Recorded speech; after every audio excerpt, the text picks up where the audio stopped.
भगवान मैंने तो सिर्फ इसे समझाने की कोशिश की थी, लेकिन इसने मेरे साथ ऐसा व्यवहार किया जैसे मैं कोई दुश्मन हूँ। अगर आज मैंने खुद को नहीं संभाला होता तो पता नहीं है मेरे साथ क्या कर देती।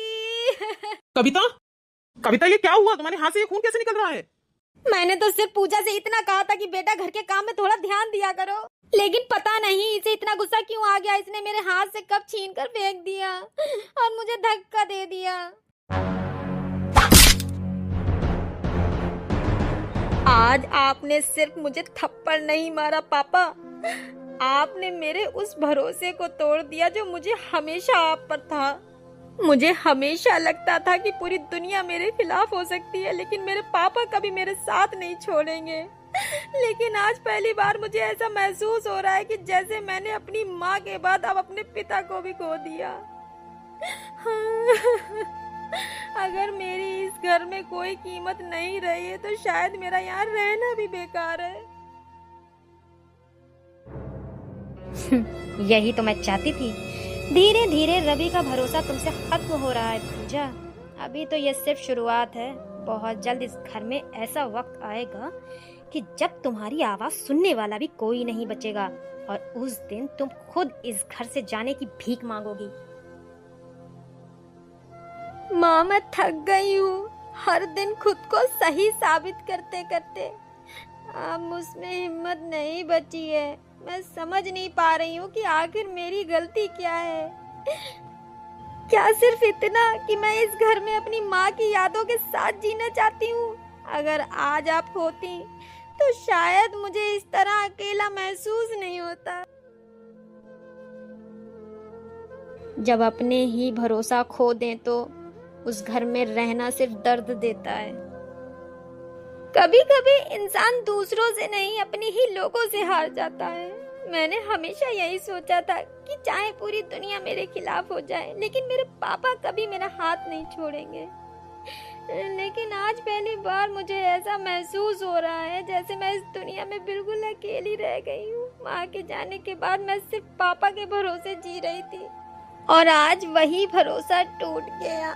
पूजा, अरे पूजा बेटा, इस वक्त यहाँ अकेली क्या कर रही हो और ये हालत क्यों बना रखी है?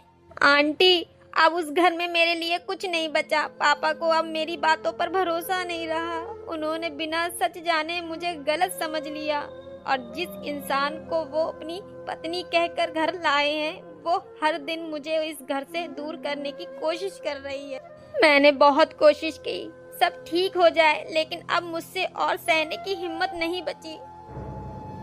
मुझे पहले दिन से ही उस औरत पर भरोसा नहीं था पूजा।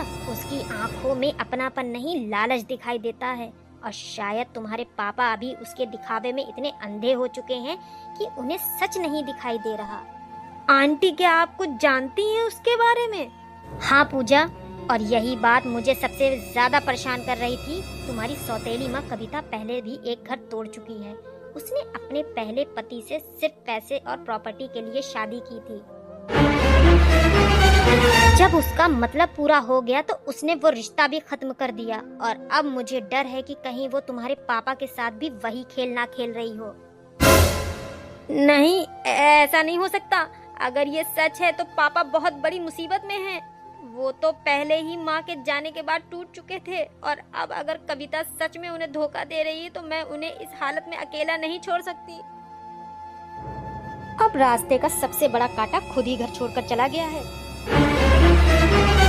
रवि पूरी तरह मेरे भरोसे आ चुका है। बस कुछ ही दिनों के बाद फिर ये घर, ये प्रॉपर्टी सब कुछ मेरा होगा, और जब तक उसे सच समझ आएगा तब तक बहुत देर हो चुकी होगी। चलो ठीक है, रवि का आने का वक्त हो गया है।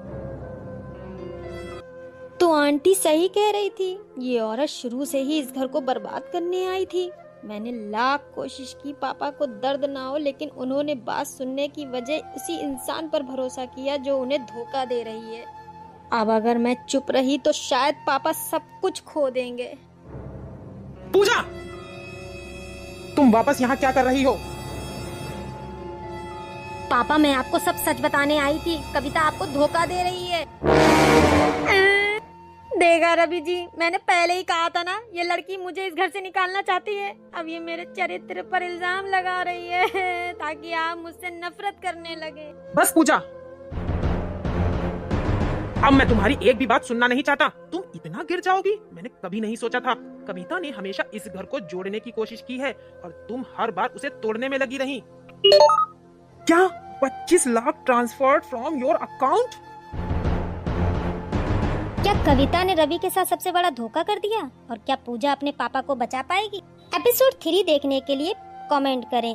वीडियो को लाइक शेयर कमेंट करना ना भूलें और प्लीज सब्सक्राइब कर देना बहुत जरूरी है।